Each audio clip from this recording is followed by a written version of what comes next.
केंद्रीय कर्मचारी पेंशन धारकों के लिए इस वक्त की बहुत ही अहम और बड़ी खबर निकलकर सामने आ चुकी है। नमस्कार दोस्तों, स्वागत है आप सभी का इस चैनल पे। दोस्तों, देश भर के लाखों लाख केंद्रीय कर्मचारी 75 लाख से अधिक पेंशन धारकों की सैलरी, पेंशन, एरियर, महंगाई भत्ते, 8वें केंद्रीय वेतन आयोग, 18वां arrear, additional pension, fixed medical allowance को लेकर अब तक की सबसे बड़ी जानकारी सामने आ चुकी है। सभी केंद्रीय कर्मचारी 65 लाख पेंशन धारकों के लिए वीडियो काफी महत्वपूर्ण रहने वाला है, इसीलिए वीडियो को शुरू से लेकर अंत तक जरूर देखिएगा। दोस्तों, आपको पूरी जानकारी प्रोवाइड करें उससे पहले छोटी सी गुजारिश है, वीडियो को लाइक और नीचे ब्लैक कलर के बटन को दबाकर चैनल को जरूर सब्सक्राइब कर लीजिएगा, क्योंकि यही चैनल आपको सरकारी कर्मचारी, पेंशन धारक, भूतपूर्व सैनिक, भूतपूर्व जवानों के रिगार्डिंग सभी खबरें सही, सटीक व तथ्यों पर आधारित दिखाता है। ऐसे में आप सभी का ज्यादा समय न लेते हुए आज की सभी प्रमुख खबरों को विस्तार पूर्वक जान लेते हैं। सबसे पहले बड़ी खबर की चर्चा करते हैं। महंगाई भत्ता अपडेट 2026 इस महीने नहीं मिलेगा बढ़ा हुआ पैसा, जानिए क्या है पूरी वजह।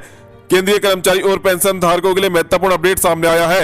हाल ही में सरकार द्वारा महंगाई भत्ते, डीए और महंगाई राहत डीआर में बढ़ोतरी की घोषणा की गई थी, लेकिन इसके बावजूद अप्रैल 2026 में बढ़ा हुआ भुगतान नहीं मिलने वाला है। इस स्थिति से लाखों कर्मचारी और पेंशन धारकों के बीच कई सवाल खड़े हो गए हैं। डीए बढ़ा लेकिन भुगतान क्यों नहीं हुआ? सरकार ने 18 अप्रैल 2026 को जारी प्रेस रिलीज में महंगाई भत्ता 2% बढ़ाकर 58% से बढ़ाकर 60% करने की मंजूरी दी। यह फैसला वित्तीय दृष्टि से महत्वपूर्ण है, क्योंकि इससे सरकारी खजाने पर अतिरिक्त भार पड़ता है। सरकारी आंकड़े के अनुसार इस बढ़ोतरी से सालाना लगभग 6,791.24 करोड़ का अतिरिक्त खर्च होगा, यानी इसे मासिक आधार पर देखें तो लगभग 565.93 करोड़ रुपए प्रति माह खर्च बनता है। एरियर और भुगतान का गणित। अप्रैल महीने में कर्मचारी और पेंशन धारकों को कुल 4 महीने का भुगतान मिलने की उम्मीद थी, 3 महीने का एरियर और साथ में 1 महीने का नया बढ़ा हुआ डीए पेंशन। इस प्रकार कुल अनुमानित भुगतान था 2,263.74 करोड़ रुपए, लगभग 2,264 करोड़ रुपए। यह एक बड़ा वित्तीय बोझ है, जिसे एक साथ जारी करना सरकार के लिए चुनौतीपूर्ण हो सकता है। बैंक मैसेज में मिला है संकेत। बैंक द्वारा भेजे गए मैसेज के आधार पर स्पष्ट हुआ है कि मार्च 2026 की पेंशन और अप्रैल 2026 की पेंशन में कोई भी अंतर नहीं है। उदाहरण के लिए, यदि किसी पेंशनर को मार्च में 65,898 रुपए मिले तो अप्रैल में भी वही राशि दिखाई दे रही है। यह इस बात का संकेत है कि बढ़ा हुआ डीए अभी लागू नहीं हुआ है। वित्तीय वर्ष का प्रभाव। मार्च महीने के अंत में वित्तीय वर्ष समाप्त होता है, इस कारण मार्च की पेंशन अक्सर अप्रैल के शुरुआती दिनों में जारी होती है। इस बार भी वही प्रक्रिया अपनाई गई, जिससे बढ़ा हुआ डीए शामिल नहीं हो पाया। अब आगे क्या होगा? अब आपको बढ़े हुए महंगाई भत्ते, महंगाई राहत 60% के साथ सैलरी पेंशन भुगतान पाने के लिए मई महीने की सैलरी पेंशन का वेट करना पड़ेगा। यह भुगतान आपको अगले महीने यानी कि मई 2026 में किया जा सकता है, और साथ में आपको जनवरी, फरवरी, मार्च, अप्रैल कुल मिलाकर 4 महीने का एरियर का भुगतान एकमुश्त करके दिया जाएगा। वर्तमान स्थिति से स्पष्ट है कि महंगाई भत्ता बढ़ चुका है, लेकिन उसका भुगतान स्थगित किया गया है। लगभग 2,264 करोड़ रुपए का भुगतान फिलहाल रोका गया है। यह देरी अस्थायी है और यह पैसा कर्मचारी पेंशन धारकों का ही है, जो अगले महीने जारी कर दिया जाएगा। अब चलिए दोस्तों, अगली बड़ी इंफॉर्मेशन की चर्चा कर लेते हैं। दोस्तों, आज हम बात करने वाले हैं 8वें वेतन आयोग से जुड़ी कुछ बेहद ही महत्वपूर्ण बड़ी अपडेट्स के बारे में। अगर आप केंद्र सरकार के कर्मचारी है, पेंशन धारक है, या आपके परिवार में कोई सरकारी सेवा में है, तो यह जानकारी आपके लिए बहुत ही महत्वपूर्ण होने वाली है। दोस्तों, जैसा कि हम जानते हैं कि हर वेतन आयोग के साथ कर्मचारी और पेंशन धारकों को नई उम्मीदें होती हैं। इसी क्रम में अब 8वें वेतन आयोग को लेकर कई महत्वपूर्ण मांगे और प्रस्ताव सामने आए हैं, जिन पर कमेटी गंभीरता से विचार करने लगी है। कम्यूटेशन रिकवरी की अवधि में बदलाव। सबसे पहली और बड़ी मांग है कम्यूटेशन रिकवरी अवधि को लेकर। अभी वर्तमान में पेंशन कम्यूटेशन की रिकवरी 15 साल में पूरी हुआ करती है, लेकिन अब प्रस्ताव दिया गया है कि इसे घटाकर 11 साल कर दिया जाए। इसका मतलब क्या है? अगर दोस्तों ये लागू होता है तो पेंशन धारक को 4 साल पहले ही पूरी पेंशन मिलने लगेगी, और जो एक बड़ा राहत का कदम साबित होगा पेंशन धारकों के लिए। इसके अलावा जो अगली मांग उठाई गई है वो मांग है पेंशन को टैक्स फ्री करने की मांग। दूसरी बड़ी मांग है कि पेंशन को पूरी तरीके से टैक्स फ्री कर दिया जाए। अभी क्या स्थिति है? पेंशन को आय के रूप में माना जाता है और उस पर टैक्स लगाया जाता है। अगर टैक्स फ्री कर दिया जाता है तो लाखों पेंशन धारकों को सीधे तौर पर आर्थिक फायदा मिलेगा और उनकी नेट इनकम बढ़ जाएगी। इसके अलावा अगली मांग उठाई गई है महंगाई भत्ते फॉर्मूले में बदलाव की मांग। तीसरी महत्वपूर्ण मांग है महंगाई भत्ता डीए के फॉर्मूले को बदलने की। प्रस्ताव यह है कि महंगाई दर के हिसाब से डीए में हर 6 महीने में कम से कम 5 से 7% की बढ़ोतरी होनी चाहिए। अभी क्या होता है? डीए का निर्धारण एक तय फॉर्मूले से होता है, जो कई बार महंगाई के हिसाब से कम साबित होता है। अगर यह लागू हुआ तो कर्मचारी और पेंशन धारकों को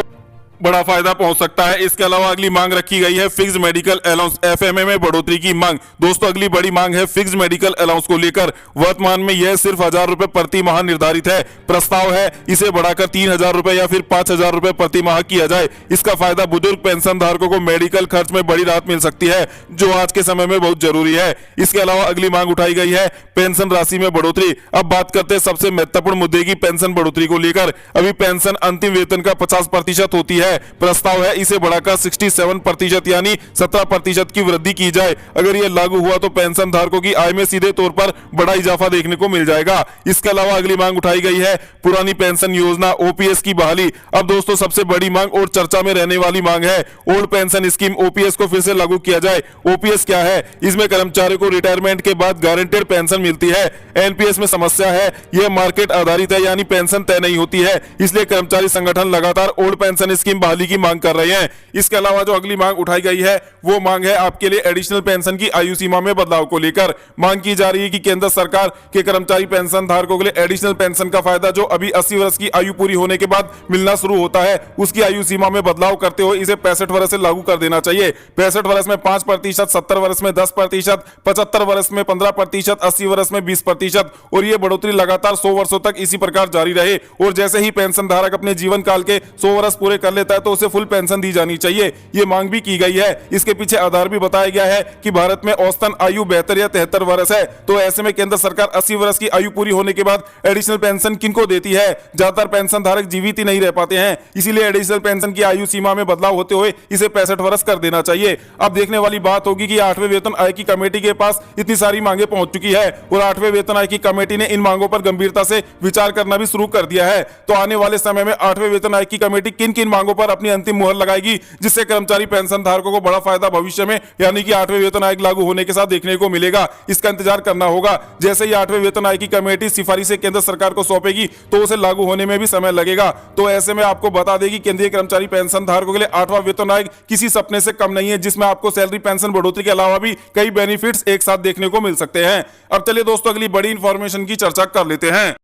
दोस्तों बड़ी अपडेट सामने आ रही है 18 महीने के लंबित डीए एरियर को लेकर। आपको बता दें कि इस मामले में केंद्र के पास अभी भी समय बाकी है। सरकार को 30 अप्रैल तक एससी में यह स्पष्ट करना होगा कि अगर कर्मचारी और पेंशन धारकों को 8% ब्याज के साथ महंगाई भत्ता डीए और महंगाई राहत डीआर का बकाया भुगतान किया जाता है तो सरकार पर कुल कितना वित्तीय बोझ पड़ेगा। अब सबसे बड़ा सवाल यही है कि केंद्र सरकार कब तक अपना जवाब दाखिल करती है, क्योंकि इसके बाद इस केस की अगली सुनवाई आगे बढ़ेगी। माना जा रहा है कि इस मामले में फैसला कर्मचारी और पेंशन धारकों के हित में आ सकता है। आपको यह बता दें कि हाल ही में एससी ने पश्चिम बंगाल सरकार को डीए एरियर भुगतान को लेकर सख्त निर्देश जारी किए थे, जिसके बाद वहां एरियर का भुगतान भी शुरू हो चुका है। ऐसे में अब उम्मीद और भी बढ़ गई है कि केंद्र सरकार के कर्मचारी पेंशन धारकों को भी 18 महीने का एरियर जल्द मिल सकता है। अगर ऐसा होता है तो उनके खातों में अच्छी खासी रकम आने की संभावना है। आपकी जानकारी के लिए बता दें कि 18वां एरियर को रोके हुए पूरे 5 साल से अधिक का समय हो चुका है। अब कर्मचारी पेंशन धारक लगातार मांग कर रहे हैं और साथ ही कर्मचारी संगठन पेंशन धारक संगठन भी मांग कर रहे हैं कि 8वां वेतन आयोग लागू हो उससे पहले कर्मचारी पेंशन धारकों के लंबित बकाया 18वां